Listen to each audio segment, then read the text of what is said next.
भारत में पाए जाने वाले 5 सबसे खूबसूरत पक्षी। पहले किंगफिशर, यह मछली पकड़ने में एक्सपर्ट होती है। दूसरा स्पैरो, यह पक्षी इंसान के घरों के आसपास घोंसला लगाना पसंद करती है।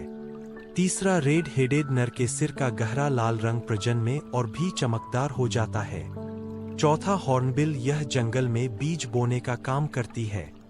पांचवा सेटिंग बावर बर्ड, यह नर पक्षी मादा को आकर्षित करने के लिए नीले चीजों से घोंसले को सजाती है।